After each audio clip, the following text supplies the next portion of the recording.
Assalamualaikum warahmatullahi wabarakatuh. Perkenalkan, nama saya Emma Amelia dari Fakultas Ekonomi, Program Studi Manajemen Reguler H dengan NIM 34022100250. Di video tugas kali ini, saya akan mempraktikkan pengerjaan dari Profitability Index, Break-Even Point, Profitability Ratio, dan Benefit Cost Ratio. Nah, baik, yang pertama, saya akan mengerjakan Profitability Index. Untuk tabelnya, saya ambil dari tugas sebelumnya, net present value, hanya berbeda di bagian bawahnya karena kita akan menghitung profitability index. Langsung untuk rumusnya, profitability index sama dengan total present value dibagi dengan initial investment.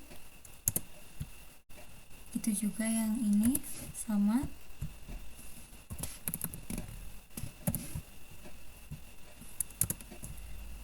Lalu hasilnya, profitability index mesin A lebih besar daripada mesin B. Nah, untuk mesin A jumlahnya 1,71, sementara mesin B 1,27. Selanjutnya saya akan mengerjakan break-even point. Untuk break-even point ini adalah sebuah studi kasus yang dimana perusahaan XYZ telah memproduksi minuman sebanyak 2000 pieces dengan harga jual 250 per unit dan biaya tetap sebesar 2 juta dan biaya variabel 2.500.000, sedangkan biaya variabel per unit sebesar 125. Berapa jumlah unit yang diproduksi yang menggambarkan perusahaan tidak mengalami kerugian dan juga tidak mengalami keuntungan. Untuk rumus total penjualan sama dengan harga jual per unit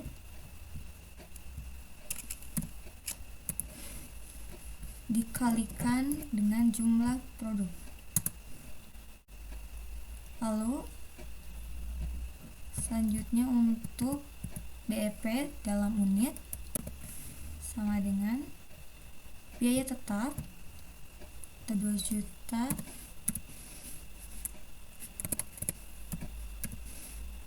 dibagi dalam kurung harga jual per unit dikurangi dengan biaya variabel per unit.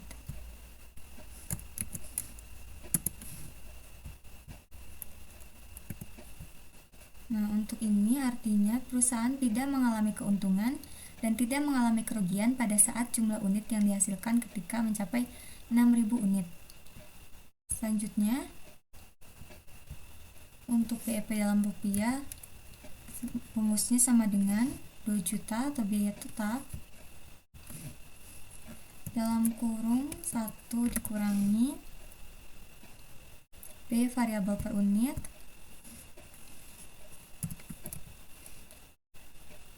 dibagi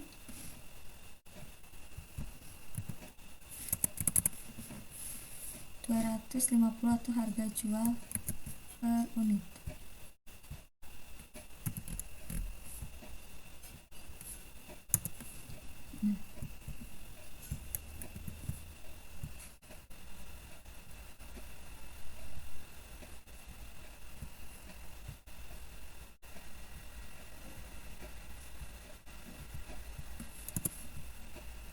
Ini juga perusahaan tidak mengalami keuntungan dan tidak mengalami kerugian pada saat keuntungan atau laba mencapai 4 juta.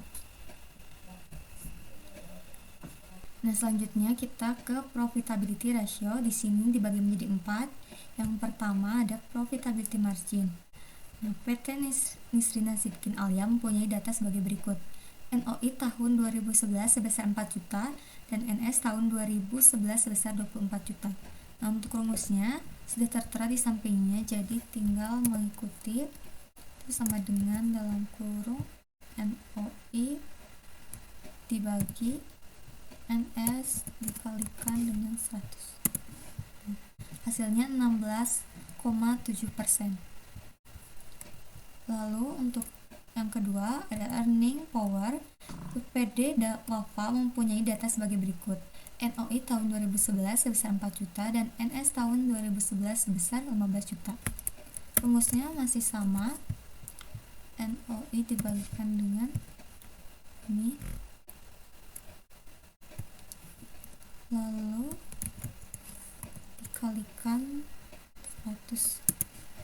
hasilnya 26,7%. Nah, sebelumnya mohon maaf, ini di sini tertulisnya TA.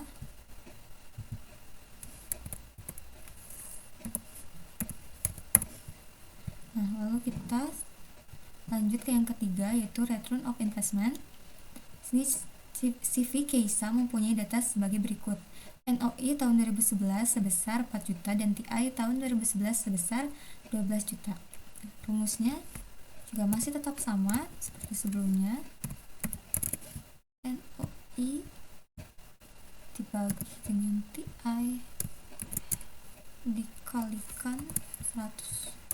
Hasilnya 33,3%. Nah, yang keempat ada rentabilitas modal sendiri. Sini PD Denny Sentosa mempunyai data sebagai berikut. NOI tahun 2011 sebesar 10 juta, interest sebesar 5%, tax sebesar 10%, dan modal sendiri tahun 2011 sebesar 20 juta. Nah, sebelum mencari rentabilitas modal sendiri, nah kita harus mencari EAT-nya terlebih dahulu. Nah, rumusnya sama dengan NOP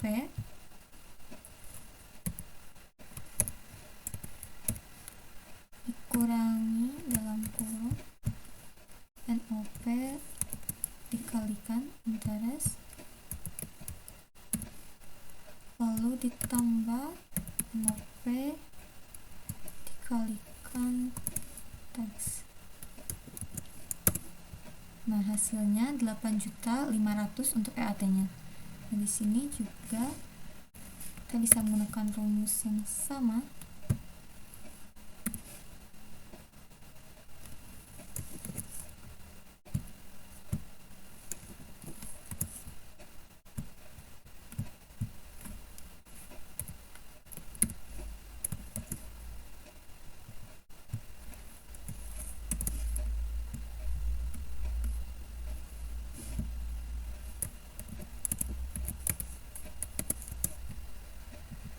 Nah, yang terakhir untuk rentabilitas modal sendiri, itu rumusnya sama dengan EAT dalam kurung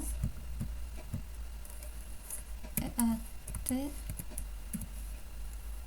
dibagi dengan modal sendiri lalu dikalikan 100. Nah, hasilnya 0,425 atau persenkan menjadi 42,5%. Nah, yang terakhir kita ke benefit cost ratio. Di sini juga dibagi dua, yaitu rasio tetap dan rasio tidak tetap. Nah, untuk yang rasio tetap studi kasusnya yaitu suatu proyek pengairan mempunyai investasi awal pada awal tahun pertama adalah 1 miliar. Ditentukan bunga bank sebesar 5%, depresiasi selama 30 tahun dengan nilai residu 10% dan biaya operasional sebesar 20 juta. Keuntungan proyek pengaliran tersebut sebesar 126 juta per tahun. Nah, di sini kita akan menghitung total biaya dan benefit cost ratio-nya. Nah, untuk total biaya, rumusnya ini juga sudah tertera di samping. Tinggal mengikuti, yaitu buka kurung initial investment kali rate tutup kurung ditambah buka kurung initial investment lagi dikurangi kurung initial investment dikali nilai residu tutup kurung 2 kali dibagi depresiasi ditambah biaya operasional. Untuk benefit cost ratio-nya rumusnya sama dengan benefit tahunan dibagi dengan total biaya tahunan. Lalu selanjutnya untuk rasio tidak tetap. Di sini suatu proyek pengairan mempunyai investasi awal pada awal tahun pertama adalah 1 miliar. Dengan bunga bank setiap tahunnya berubah, misalkan pada tahun pertama sebesar 5%, tahun kedua sebesar 6% dan tahun ketiga sebesar 8%.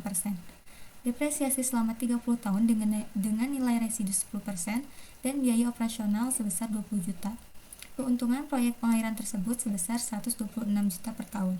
Di sini karena bunga bank yang berbeda-beda setiap tahun, kita buat 3 tabel yaitu untuk tahun pertama, kedua, dan ketiga. Rumusnya juga masih sama seperti tadi. Dalam kurung Initial investment dikali rate tutup kurung ditambah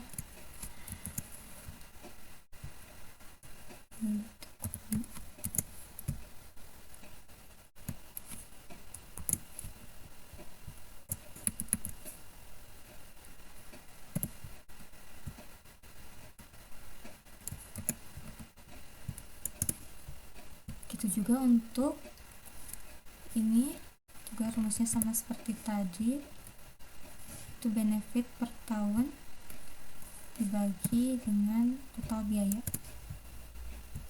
Itu juga untuk tabel-tabel selanjutnya, rumusnya juga masih sama.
Nah, ini untuk hasilnya untuk tahun pertama. Untuk tahun pertama 1,26, tahun kedua 1,145, lalu untuk yang terakhir 0,969230769. Nah, sekian dari saya. Mohon maaf atas kekurangannya. Wassalamualaikum warahmatullahi wabarakatuh.